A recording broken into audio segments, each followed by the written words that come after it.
Qué privilegio y grande bendición de poder estar juntos una vez más. Gracias a Dios por la libertad que tenemos aún de poder abrir su palabra, de poder compartirla. Y hoy estamos con Biblia en mano, con fuego en el corazón, con mucha pasión, con mucha disposición para una vez más compartir este fascinante tema sobre el santuario. Y por supuesto, tú eres bienvenido. Gracias por estar allí del otro lado mirando este programa a través de la TV Nuevo Tiempo, a través de las redes sociales, ya sea por Facebook o también por YouTube. Dios te bendiga grandemente, a ti y a toda tu familia. Cuenta siempre con nuestras oraciones. Si quieres puedes escribirnos ingresando también a nuestras diversas plataformas y nosotros estaremos listos para poder escucharte y orar por ti y por tu familia. Gracias por acompañarnos siempre.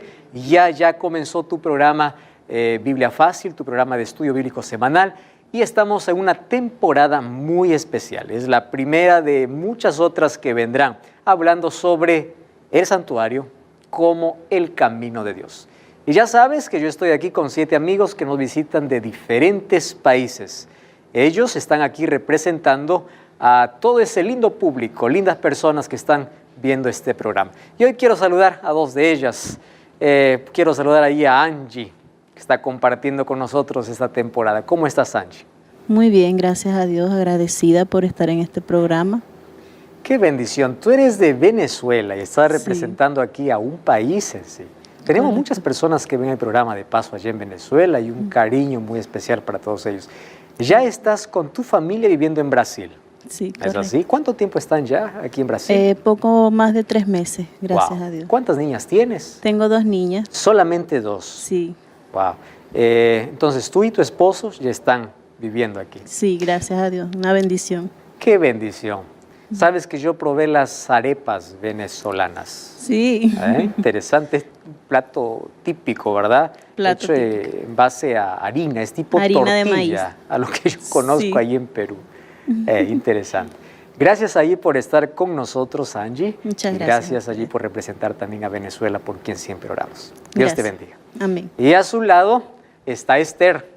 ¿Cómo estás, Esther? Hola, pastor, todo bien, gracias a Dios. Yo quedé impactado por toda la historia que hay detrás de tu venida Así aquí es. a Biblia Fácil. Sí, Me alegra mucho cuando hay personas que con toda sinceridad empiezan a buscar la verdad y no solamente la quieren para ellas, sino para compartirlas, para compartir esa verdad. así es. Entonces hay un grupo especial que también te está esperando para poder escuchar aquello que tú has aprendido. Sí, totalmente. Me están esperando para yo poder transmitirle todo lo que estoy aprendiendo aquí. Qué lindo. Y de paso, cuando uno comparte, aprende más. También. Reafirma la verdad que conoce y al compartir uno tiene tanta satisfacción porque esta es una obra divina. Sí. Ser usado por Dios es la mayor bendición.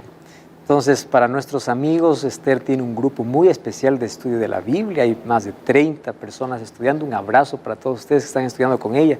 Están estudiando ya diversos libros de la Biblia. Ya estudiaron el libro de Daniel y están continuando ese recorrido junto a Biblia Fácil.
Con Apocalipsis y seguramente luego va a ser el santuario también. Amén. Amén. Así es. Gracias por estar con nosotros, Esther, y que el Espíritu Santo siga trabajando en tu corazón, impactando tu vida y que puedas seguir compartiendo la verdad. Es un milagro de Dios que estés aquí, tú conoces muy bien eso. Sí. Y qué bueno que un día también encontraste este programa y no solamente estás aprendiendo, sino lo estás compartiendo. Y es el ideal, creo, de todos. Amén. Gracias, pastor. Gracias. Que Dios te bendiga. Amén. Entonces, estamos listos para abrir la palabra de Dios. Estuvimos acompañando en estos últimos programas el ministerio de Jesús desde su nacimiento, que representaba el campamento. Acompañamos a Jesús en el atrio y cómo Jesús se acercó a la fuente de agua, luego al altar de holocausto, y en qué momento Jesús entró al lugar santo, que fue en el día del Pentecostés, o mejor, en la fiesta del Pentecostés, que era 50 días después de la fiesta de las primicias, según las fiestas de Israel. Sin embargo, 50 días después de la resurrección de Jesús, Él, dice la Biblia, que fue glorificado, según Juan 7:39, porque el día que Él sería glorificado, el Espíritu Santo descendería sobre la tierra. Y era a las 9 de la mañana, donde los discípulos recibieron el Espíritu Santo. Justo en la hora que se celebraba, antes de la muerte de Jesús, el primer sacrificio, el sacrificio matutino. Sabemos que todo este sistema de rituales y sacrificios perdieron su valor desde el momento que Jesús murió en la cruz. Ahora tenemos libre acceso al santuario, directamente, para poder hablar con nuestro intercesor. Muy bien, Jesús entonces él también pasó por estas dos fases que representaba el santuario, que era la fase sacerdotal y luego sumo sacerdotal. Y hoy vamos a conocer un poco más sobre el momento en el cual Jesús entró al lugar santísimo, ¿correcto? Para nuestra mente humana, que es finita, es pequeña para comprender cosas tan grandes como esta, puede ser que alguien pueda preguntarse así: ¿Jesús estaba limitado de pasar y de no pasar? ¿Es que realmente tenía una puerta y Él no tenía entrada? No. Lo que íbamos a explicar es que cuando Jesús entra al santuario, recuerden que Él ya entra sin sacrificios porque Él hizo su propio sacrificio. Ahí en el santuario ya no tienen necesidad de que los muebles tengan un símbolo, porque todo representaba a Él. Sin embargo, vemos en Apocalipsis que aún existen muebles en el cielo. Sin embargo, Jesús, cuando decimos que Él asumió, o Él es nuestro sumo sacerdote y Él hizo la purificación del santuario, estamos hablando en sí de una nueva fase en el ministerio de Cristo, ¿correcto? No estamos hablando de una cortina en sí que divide, estamos hablando del ministerio en sí desarrollado, primero representado por el sacerdote, que era solamente intercesión, y luego de sumo sacerdote, que era un ministerio de no solamente intercesión, sino de purificación y de juicio. Entonces hoy vamos a hablar sobre cómo Jesús Jesús cumple su ministerio en el lugar santísimo. Hasta aquí nosotros ya tenemos una verdad clara de que el santuario, sus ceremonias, ritos y fiestas representaban el ministerio de Jesús en sus tres fases. Primera fase, su sacrificio sustitutivo. Segunda fase, su ministerio sacerdotal. Y en tercer lugar, el juicio final. Ahora, nos gusta mucho hablar, yo digo a todos, acerca de lo que Jesús hizo y poco de lo que Jesús hace. Ustedes se dan cuenta, nuestro mensaje está en lo que Dios hizo, Jesús hizo. Y poco decimos qué cosa está haciendo hoy, qué hace hoy. Entonces, cuando miramos el santuario, vemos que el sacrificio de Jesús fue un momento puntual. Él ya pasó por el altar de sacrificio, Él ya entró al lugar santo. Ahora, ¿qué está haciendo en nuestro favor? Porque la salvación es verdad que aquí, en el altar de sacrificio, que fue en su muerte en la cruz, Él pagó nuestra redención. Fuimos comprados y tenemos derecho a la vida eterna. Sin embargo, no termina allí. ¿Por qué? Porque aunque Jesús murió por todo el mundo, no todo el mundo se salva. Eso no significa que el sacrificio de Jesús no fue completo ni suficiente. Fue completo y suficiente, pero para aquellos que saben que ese sacrificio puede ser aceptado y aquellos que saben que Jesús puede hoy aplicar ese sacrificio a su vida. A eso nosotros llamamos gracia. Y amigos, a hablar de gracia, para comenzar, gracia es una palabra que no hay manera de explicarlo con un concepto humano. Gracia podemos decir a regalo de Dios. No, no es así de simple. La gracia tuvo un precio. Para nosotros es gratuita, es verdad. La gracia y la salvación. Pero no hay manera de definir porque es una palabra celestial, algo que solamente está en el corazón de Dios. Imagínate la gracia de Dios de salvar al más vil pecador, de que hay esperanza para el mayor criminal, de que lo que para todo el mundo condena, para el cielo todavía hay esperanza de transformar. La gracia es algo que no podemos describir, pero, ojo con lo que voy a decir, la gracia divina es una gracia transformadora. No solamente es una gracia salvadora, la gracia que salva es una gracia que transforma. Entonces la persona que dice, yo recibí la gracia de Dios, amén, vivo como quiero, desobedezco, hago lo que quiero, no soy obediente, no guardo la ley de Dios porque la gracia me libera. ¿Qué tipo de gracia es esa? La gracia me capacita, la gracia me torna obediente, la gracia me transforma, la gracia me hace idóneo para el cielo. ¿Correcto? La gracia no me deja en el pecado, tampoco la gracia me da licencia para desobedecer la ley de Dios, ni desobedecer sus mandamientos o de hacer lo que quiero en la vida. Porque hay muchos que dicen, la gracia de Dios es todo y punto, ya estoy salvo. Es verdad que la gracia de Dios me salva. Sin embargo, esa gracia es una gracia transformadora que cambia la vida. Jorge. Sí, pastor. Claro, eso es cuando tenemos el tiempo de poder conocer la palabra y demás. Pero me refiero a las personas que están a punto de fallecer, que por unos, qué sé yo, 5 minutos antes de fallecer entregan la vida a Jesús. La gracia también forma parte de... Exactamente. Porque eso es la parte de la gracia que no se explica. Un ladrón muriendo en la cruz, él nunca fue a una iglesia, él nunca hizo alguna otra obra de bien, pero fue salvo por la gracia.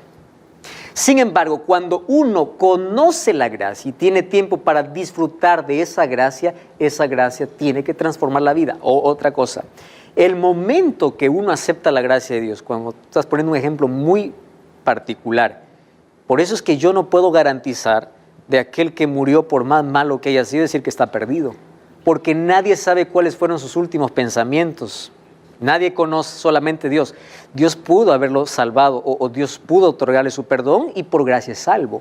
Una de las sorpresas que tendremos en el cielo es que allí veremos gente que nunca imaginamos y no veremos a quienes siempre pensamos encontrar. Pero por eso este asunto de la gracia de Dios es tan interesante comprenderla en su plenitud. Cuando yo acepto la gracia de Dios, mientras yo vivo esa gracia me transforma. Pero si yo acepto la gracia de Dios en el último minuto de mi vida, esa gracia me perdona y esa gracia me salva. ¿Correcto? Ahora, miren lo que Jesús hace. ¿Por qué estoy trayendo este tema ahora de la gracia?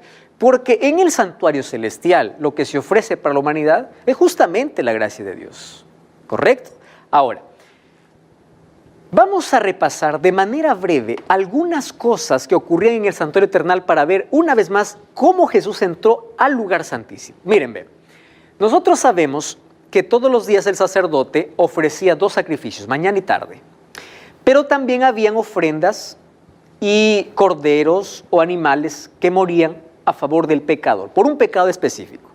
Y hemos repetido varias veces, el pecador confesaba sus pecados, luego degollaba el animal, el sacerdote tomaba la sangre, primero asperjaba aquí en el altar, luego entraba al lugar santo y asperjaba allí sobre las cortinas. Entonces el pecado era transferido, todo era por transferencia.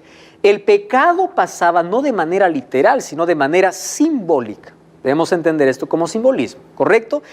Eso significa que el santuario en un año estaba sucio, ¿correcto? ¿Por qué? Porque aunque el pecador era perdonado, los registros de su pecado habían ingresado ¿a dónde? Al santuario. Ojo con la palabra que estoy usando, registros. Porque vamos a ver en la Biblia que en el cielo hay registros. ¿Está bien? Ahora, entonces por eso necesitaba un día de purificación que fue dada por Dios, que era el 10º día del 7º mes, mes de Tishri. Ahora, en el día de expiación, entonces, el sumo sacerdote ingresaba para poder hacer esa limpieza en el lugar santísimo. Entonces, durante todos los días el sacerdote ingresaba la sangre de afuera hacia adentro y así contaminaba el santuario. Pero una vez al año ese santuario se purificaba. ¿Cómo era esa purificación? Vamos a ver algunos detalles. Cuando vamos a Levítico capítulo 16, versículo 5, encontramos algunos detalles de ese día, que era el mayor día, el más grande día para el pueblo de Israel. A partir del versículo 5, ahí está hablando sobre algunas, o aquí Dios da las indicaciones de cómo se haría esa purificación. Y él dice que serían tomados primero 2 machos cabríos y un carnero para el holocausto. Hará traer primero el sacerdote, en este caso Aarón, un becerro, para que él primero pueda reconciliarse junto con su familia. Ojo, el sumo sacerdote, antes de ingresar la sangre que era sacrificado a favor del pueblo, primero él tenía que estar limpio. Porque él no podía interceder porque él también era pecador, ¿correcto? Él no podía sobre sí representar el ministerio de Cristo si estaba todavía contaminado. Por eso es que primero se mataba un novillo para hacer expiación por él, ¿correcto? Ahora, antes de que ingrese con la sangre, el sumo sacerdote ingresaba con el incensario al lugar santísimo y colocaba allí en el propiciatorio. Salía, tomaba la sangre que allí el sacerdote estaba revolviendo para que no coagule. Esa sangre ingresaba hasta el propiciatorio. ¿Y dónde esparcía? Allí en el propiciatorio. Ahora pregunto, ¿qué cosa había en el propiciatorio? El arca del pacto. ¿Y qué cosa estaba en el arca del pacto? La ley de Dios. ¿Correcto? La ley de Dios. Ahora, fíjense, quiere decir que en el lugar santísimo se muestra la justicia y la gracia. ¿Por qué la justicia? Porque la ley condena el pecado. ¿Y la ley qué cosa dice? El pecador tiene que morir. Eso es justicia. ¿Qué cosa es gracia? La ley se cumple, pero otro muere en su lugar. Justicia y gracia. Por eso es que yo les dije en uno de los programas anteriores, cuando Adán y Eva pecaron, Dios tenía 3 opciones. Primero, anular su ley, y su ley no se puede anular. Segundo, que Adán y Eva muriesen, pagando su condena, para siempre. Y tercero, que Él tomaría el lugar de ellos. Y eso es la opción que Dios tomó. Entonces, la justicia y la gracia de Dios van juntas. Hay algunos que dicen, no, gracia es una cosa, ley de Dios es otra cosa. En el santuario encontramos que la ley y la gracia están casadas. No hay manera de separarlas. Está la ley y a través de la sangre está la gracia. No son enemigas, son hermanas, porque la ley de Dios representa su carácter. Ahí está su justicia. Ahora, ¿qué cosa sucedía? En ese día traían 2 machos cabríos. Echaban suertes, uno de ellos era para Jehová, el otro para Azazel. Azazel era un nombre que se le daba a Satanás. ¿Correcto? No vamos a entrar en más detalles. A Satanás. ¿Qué sucedía? ¿Cuál era sacrificado? El macho cabrío que era para Dios. Era sacrificado y cuando entraba al lugar santísimo esparcía 7 veces allí, dentro del lugar santísimo. De esa manera se purificaba simbólicamente. Ojo, nuevamente estoy hablando de simbolismo. Simbólicamente, el sumo sacerdote, cuando salía del lugar santísimo, llevaba sobre sí los pecados que habían contaminado el santuario durante todo el año. Porque ahora representaba ¿a quién? A Cristo. Y cuando salía para bendecir al pueblo, ¿qué cosa sucedía? Nuevamente el sumo sacerdote confesaba los pecados sobre el macho cabrío que quedó vivo y era para Azazel. En otras palabras, así como cuando nosotros barrimos del fondo para afuera, era como que el sumo sacerdote entraba y al purificar el santuario llevaba la basura sobre su cuerpo, sobre sus hombros y lo echaba al basurero. Porque ese macho cabrío para Azazel representaba a Satanás. ¿Y por qué se le colocaba a él los pecados? Fíjense aquí. Porque él es el causante del pecado y él hizo pecar a los hijos de Dios. Ojo con ese simbolismo. Ustedes saben que cuando Dios destruye a Satanás, él será el último en morir. ¿Por qué razón? Porque él es el causante no solo del pecado. Pero ojo, todas las personas que no son salvas pagarán en su propia carne por su pecado, porque serán destruidas. Los únicos que serán perdonados, ¿quiénes son? Aquellos que se acercaron al santuario y aceptaron su sacrificio. Entonces, esos pecados son echados sobre Satanás como el culpable. Entonces, Satanás es responsable por hacer caer a los que después son justificados por Dios. Porque el sacrificio no se aplica a quien no quiere. ¿Correcto? Ahora, ¿qué otro detalle? Ahí en el día de la expiación encontramos esos detalles. Ya les expliqué que la sangre era asperjada. Ahora, el sumo sacerdote, cuando asumía los pecados que habían contaminado al santuario, lo trasladaba al macho cabrío, y ese macho cabrío moría en el desierto. Ahora encontramos que eso representaba a Satanás, y cuando vemos en Apocalipsis capítulo 20, vemos que justamente después de la venida de Jesús, Satanás queda prisionero, dice, en un desierto. Esa prisión es simbólica, demostrando de que no tiene a nadie a quien engañar hasta que él sea destruido finalmente en el juicio ejecutivo. Y esto ilustraba las dos fases del ministerio de Cristo. Es decir, el ministerio diario que hacía el sacerdote y el ministerio sumo sacerdotal que se hacía una vez al año. En la expiación Dios se revela como Dios justo y Él asegura que en un momento el pecado tendrá un final y el originador del pecado, que es Satanás, será eliminado para siempre. Esa es la verdad que el pueblo tenía que comprender en el día de la expiación, que sucedía el 10º día del 7º mes. Hay algunos que piensan así: el macho cabrío para Azazel, ¿por qué entra dentro del día de la purificación? ¿Tiene algo que ver con la purificación? No. Por una razón: el macho cabrío ingresa en escena cuando el santuario ya estaba purificado, porque se purificaba con la sangre. ¿Correcto? Entonces, él está fuera. Claro, está dentro del mismo rito, pero está fuera de la expiación misma. Otros detalles. Él no era muerto. Y si no era muerto, no podría representar a Cristo. Hebreos 9:22 dice que sin derramamiento de sangre no hay perdón de pecados. Otro detalle. El santuario estaba completamente purificado con la sangre del macho cabrío que era para Jehová. Otra cosa, el pasaje trata que el macho cabrío es un ser opuesto a Dios. Por eso dice, uno para Dios y otro para Azazel. Entonces no puede representar por ningún motivo a Cristo. Y finalmente, la persona que llevaba a este macho cabrío al desierto para que muera, esa persona al regresar tenía que lavar sus vestidos porque estaba contaminado.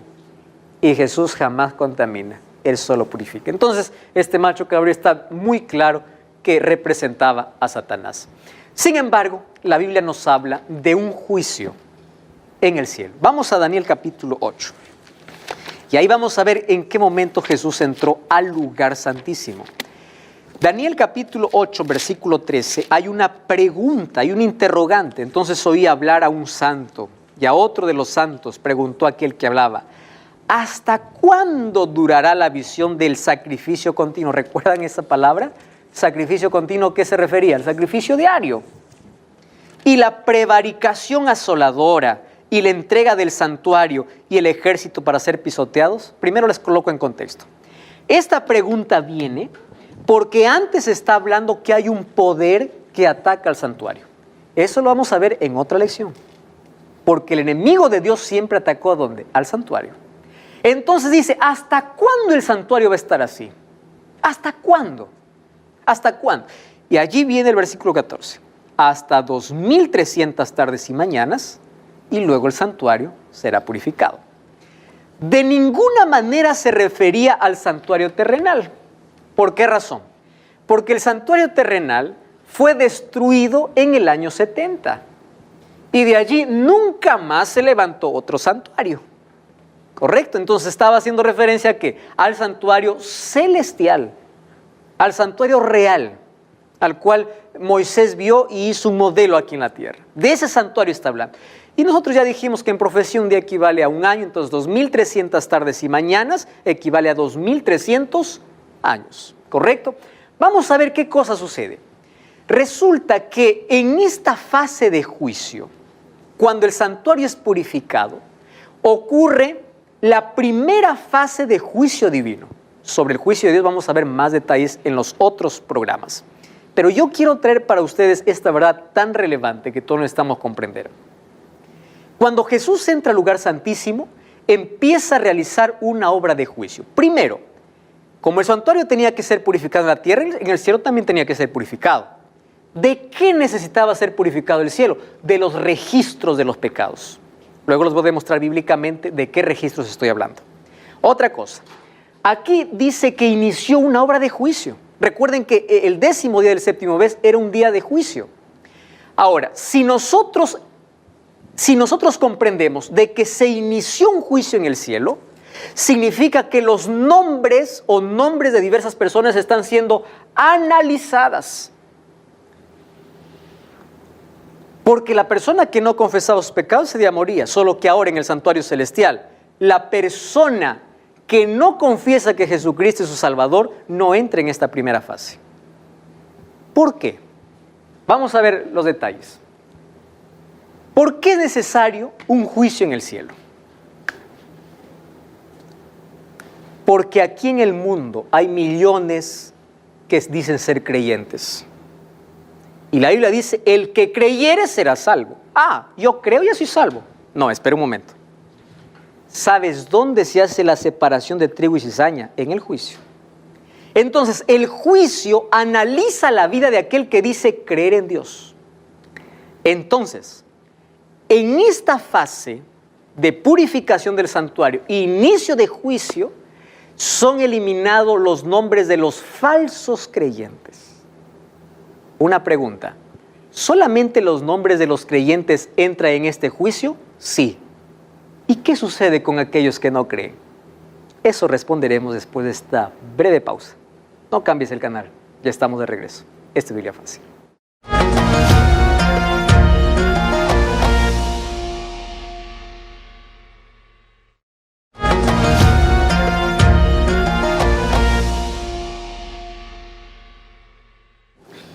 Estamos de regreso, este es tu programa.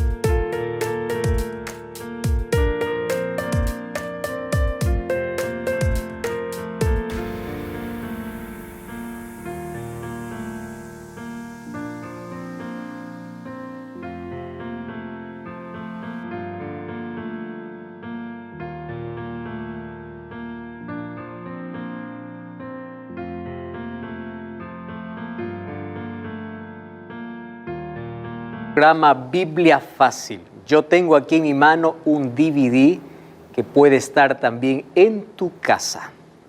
Y es totalmente gratis para ti. Solamente tienes que solicitarlo a este número de WhatsApp. Más 5512 98 100 1460. Un DVD que grabamos en Israel y preparamos la temática tan especial sobre aquello que estamos hablando en esta temporada. Santuario, el camino de Dios. Ahora mismo puedes solicitarlo a nuestro número de WhatsApp o también puedes dejar aquí en los comentarios, yo quiero el DVD, si es que estás viendo por una red social. Dios te bendiga y gracias por acompañarnos siempre en este estudio de la Biblia. Estamos hablando de lo que sucedía en el día de juicio, en el día de la purificación del santuario. Y nosotros ya hemos visto hasta ahora de que en el cielo, cuando Jesús entra al lugar santísimo, hace una obra de juicio. Solo que el juicio de Dios tiene 3 etapas. Hay un juicio antes de su venida, hay un juicio después de su venida y hay un juicio ejecutivo, donde será destruido Satanás y todos los que decidieron unir su destino con él, y donde la tierra será purificada. ¿Qué tipo de juicio inició Dios en el cielo? La primera fase, antes de su venida. ¿Quiénes entran en este juicio? No todos. Abran sus Biblias. Juan capítulo 3, uno de los textos más lindos para hablar acerca del amor de Jesús. Juan capítulo 3, el versículo 16 dice, porque de tal manera amó Dios al mundo. Qué lindo texto, ¿verdad? Y miren lo que dice el versículo 17. Dios no envió a su Hijo para condenar al mundo, sino para que el mundo sea salvo por él. 18. El que en él cree no es condenado, pero el que no cree ya ha sido condenado. Entonces, en este juicio no pasa aquel que no cree, solamente aquel que dice creer. Ustedes se acuerdan que Jesús allí mencionó en Mateo 25 de que en aquel día habrán dos grupos. Paso que esto es simbólico, ¿verdad? Donde dice a lo de su derecha dirá, venid bendito de mi Padre, tuve hambre, me hice de comer, tuve sed, me hice de beber. Al otro les dirá, estuve desnudo, nunca me cubriste, tuve hambre, nunca me hice de comer. ¿Cuándo te vimos así? ¿Cuándo se hace la separación? En este juicio. Porque dice, muchos me dirán en ese día, en tu nombre hicimos milagros, en tu nombre hicimos esto. Yo les diré, no les conozco. ¿Cómo se sabe? ¿Quién hace esta separación? ¿En qué momento? En este juicio. Todo aquel que dice ser creyente y creer en Jesús, entonces tiene que demostrar en su vida que tiene la gracia transformadora. Esa gracia que salva es la gracia que transforma, lo que vinimos diciendo al comienzo. Ahora, esas personas, los falsos creyentes serán eliminados y aquellos que son genuinos creyentes serán reafirmados ante el universo y los registros de sus pecados serán borrados. ¿Qué cosa? Registros. Porque es lo único que quedó. Porque Dios ya los perdonó con su sangre. ¿Pero qué cosa quedó? Registros. Sí, Ana. Y entonces, ¿qué va a pasar en esta primera fase del juicio de las personas a las que nunca se le habló de Jesús? Hechos capítulo 17, versículo 30 dice así. Aquel que el apóstol Pablo, Hechos 17, 30 también, dice que las personas serán juzgados de acuerdo al grado de conocimiento que tuvieron. Todo ser humano, desde que viene a esta tierra, ya viene con una necesidad espiritual y una necesidad de adorar. Y el ser humano, si fue honesto y sincero en adorar lo que él cree y él no tuvo otra luz, Dios lo salvará por su gracia porque él no tuvo el conocimiento completo. Sin embargo, Ana, estamos hablando hoy de una generación que no tiene cómo refutar esto. Porque hoy la verdad está expandida por todo el mundo, por medios de comunicación, por diferentes medios, la verdad llega. Sin embargo, hubieron generaciones donde no tuvieron acceso a la verdad y ellos serán juzgados de acuerdo al grado de conocimiento. Dios nunca podrá condenar a aquel que es inocente. Ahora, fíjense, Daniel 8:14 entonces nos habla que el día de la purificación del santuario eternal apuntaba a una purificación del santuario celestial. Esto me encanta esta idea. Así como los pecados de Israel contaminaban diariamente el santuario terrenal, nuestros pecados también contaminan el santuario celestial. Vamos a Malaquías, un libro antes de Mateo. ¿Bien? Malaquías, vamos al capítulo 3. Malaquías, capítulo 3, versículo 16. Entonces los que temían a Jehová hablaron entre sí. Jehová los escuchó y oyó, y fue escrito ante él un memorial de los que temen a Jehová y honran su nombre. Ojo, ¿qué cosa están reclamando los que temen a Jehová? Vamos a retroceder un poquito más, mírenme. Versículo 13. Vuestras palabras han sido violentas contra mí. Ustedes han hablado contra mí. ¿Qué dice el 14? Ustedes han dicho, por demás de servir a Dios, ¿de qué aprovecha que guardamos su ley, que andemos afligidos? Versículo 15. Hemos visto que los soberbios son felices, que los impíos prosperan, tientan a Dios y no les pasa nada. Entonces, eso fue, ¿qué cosa? Registrado. ¿Correcto? Hay registros. Vamos a Apocalipsis capítulo 20. Apocalipsis capítulo 20, versículo 12. Estamos hablando del cielo, ¿está bien? Vi muertos grandes y pequeños de pie ante Dios, los libros fueron abiertos y otro libro fue abierto, el cual es el libro de la vida. ¿Quiénes están escritos en el libro de la vida? Aquellos que creen en Dios y son cristianos auténticos y sinceros. Y luego dice, y fueron juzgados los muertos por las cosas que estaban escritas en los libros. Quiere decir, hay libro de vida y hay otro libro donde están los nombres de todos aquellos con sus pecados y los registros de esos pecados. ¿Qué cosa sucede? Contaminan el santuario. Registros. Es por eso que necesitaba ser purificado. Miren, Hebreos 9:23, más claro que este texto no existe. Hebreos capítulo 9, versículo 23. Jorge, lee por favor. Fue pues necesario que las figuras de las cosas celestiales fueran purificadas así, pero las cosas celestiales mismas con mejores sacrificios que estos. Entonces, ¿de qué está hablando? ¿De la tierra o del cielo? Del cielo. Las cosas celestiales era necesario que también sean purificadas. Eso está diciendo aquí el apóstol Pablo. Además dice, ¿solo cuál es la diferencia? Claro que eso ya no se purifica con la sangre de macho cabrío. Porque ¿con qué se purifica ese santuario? Con la sangre de Cristo. ¿Correcto? Es necesario, dice. Ahora, en Daniel capítulo 7, versículo 9 y 10, se presenta a Jesús como nuestro sumo sacerdote. Él es el que inicia su labor en el santuario celestial y al abrirse los libros están los registros de todos los pecados. Solo que los pecados de los hijos de Dios han sido perdonados. Aún quedan sus registros, pero en este juicio serán borrados. Por eso serán limpiados para siempre. ¿Correcto? Ahora, siguiente. Miren, este es otro texto interesante. El libro de Primera de Pedro, capítulo 4, versículo 17, habla que este juicio tiene que comenzar primero por el pueblo de Dios. Lo que les estaba diciendo que en esta primera fase solamente entra todo aquel que dice ser creyente. Primera de Pedro, capítulo 4, versículo 17. Dice así, es tiempo de que el juicio, ¿por dónde comience? Dice, por la casa de Dios. Y si primero comienza por nosotros, miren la pregunta, ¿cuál será el fin de aquellos que no obedecen el Evangelio? Si por nosotros comienza el juicio. Entonces, el juicio es una realidad. ¿Cuándo ocurre la segunda fase de este juicio?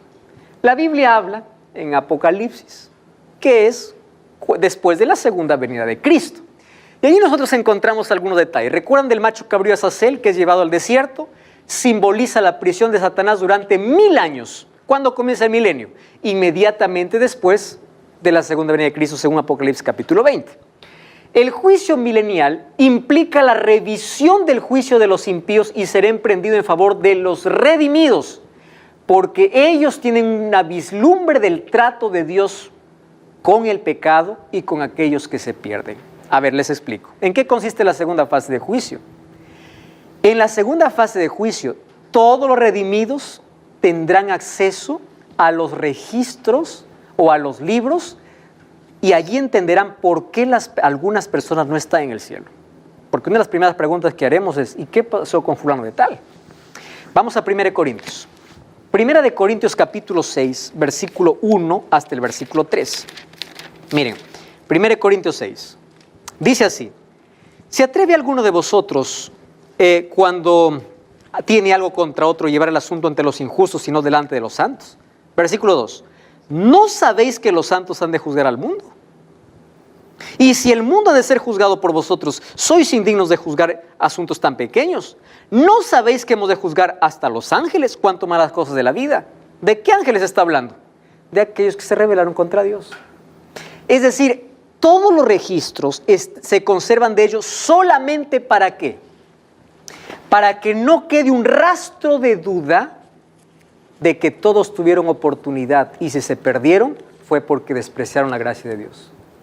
Recuerden que por eso es que Dios destruirá a Satanás después del milenio, porque en el milenio se está llevando otro juicio, pero ese juicio ya no es para salvación, ese juicio solamente es para comprender la justicia de Dios, para entender que hay un Dios justo. Entonces allí se contestará cualquier pregunta que los salvos tengan sobre la justicia de Dios. Ahí será la segunda fase. Y la tercera fase, ustedes saben que el sumo sacerdote cuando salía, el santuario estaba purificado. y listo para un año más. ¿Cuándo ocurrirá esa tercera fase? Cuando después de los 1000 años, dice Apocalipsis 21, que desciende la santa ciudad, Satanás nuevamente se levanta con millones de personas que están perdidos, quieren atacar la ciudad, y en ese momento desciende fuego del cielo. Es decir, la destrucción final del pecado y los pecadores que no quisieron arrepentirse representa esa tercera fase, cuando recién el macho cabrío muere, ¿dónde? En el desierto. Es decir, todo lo que acontecía en el santuario terrenal, todo, absolutamente todo, tenía un simbolismo de la manera como Dios trata al pecado y al pecador en este juicio. Esther. Esa parte usted está tratando de explicarnos también lo de Daniel, que vendrá una piedra que no es cortado por nadie. Y capítulo 2 de Daniel, ¿verdad? Sí. Después de todos los imperios viene una piedra cortada para destruir todo. Está haciendo referencia a la venida de Jesús. Y justamente en esta segunda fase de juicio, donde comienza el milenio, ¿verdad? Y después viene la destrucción total. Otra cosa, la tierra no será destruida completamente. ¿Por qué? Porque la tierra será purificada con fuego. Porque esta será la eterna morada de los redimidos. Eso vamos a ver todavía en otra lección. Entonces la pregunta es, ¿cuándo Jesús comenzó ese ministerio? ¿Cuándo? Si la Biblia presenta detalles, el santuario presenta detalles. ¿Desde cuándo Jesús es nuestro sumo sacerdote? Así como el sumo sacerdote entraba una vez al año en el santuario terrenal, Cristo entraría en el lugar santísimo para iniciar una obra de juicio, y cuando Él termine esa obra de juicio, Él volvería para esta tierra. Eso dice Apocalipsis 15, que el templo se llena de humo, 7 plagas caen sobre la tierra y Jesús está listo para volver. ¿Cuándo comenzó este juicio y cuándo Jesús asumió esta función? Entonces volvemos a la profecía de Daniel, capítulo 8. Yo no voy a tener aquí el tiempo para ver detalles, ¿correcto? Entonces yo una vez más le voy a pedir que vean la temporada de Daniel, donde vemos con un poco más de detalles esta profecía. Mire, ¿cuándo se celebraba el juicio en el santuario terrenal? El 10º día del 7º mes. Si nosotros traducimos esa fecha para el calendario gregoriano, que es nuestro calendario ahora, por el cual nos regimos, sería exactamente 22 de octubre de 1844. La pregunta es, ¿cómo llegamos a 1844? Muy bien. ¿Recuerdan ustedes que en esta profecía, ya vimos en un programa anterior, que el ángel Gabriel, cuando le explica a Daniel de esta grande profecía, lo divide en 2 partes? La primera para los judíos, 70 semanas, que equivale a 490 años. ¿Para quiénes son? Para tu pueblo. La gracia era para el pueblo de Israel, para que todavía el pueblo se pueda arrepentir. Sin embargo, despreció esa gracia. ¿Cuándo comenzaría esta profecía? El año 457, con el decreto del rey Artajerjes. ¿Cuándo terminó las 70 semanas? En el año 34, con el apedreamiento de Esteban, el primer mártir cristiano.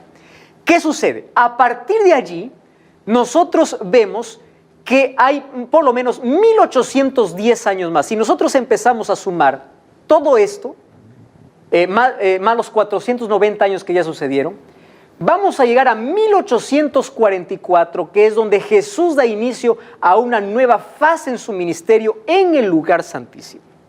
Llegamos exactamente hasta esa fecha. Aquí en la tierra hubo un movimiento, ¿correcto? Un movimiento que proclamaba la venida de Jesús en esa fecha.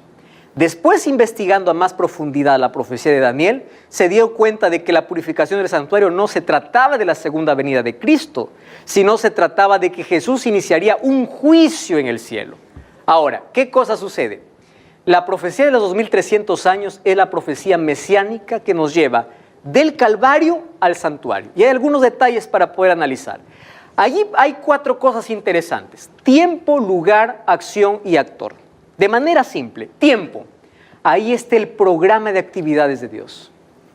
En Daniel 8:14. El capítulo 8 habla de la totalidad del tiempo, 2300 tardes y mañanas.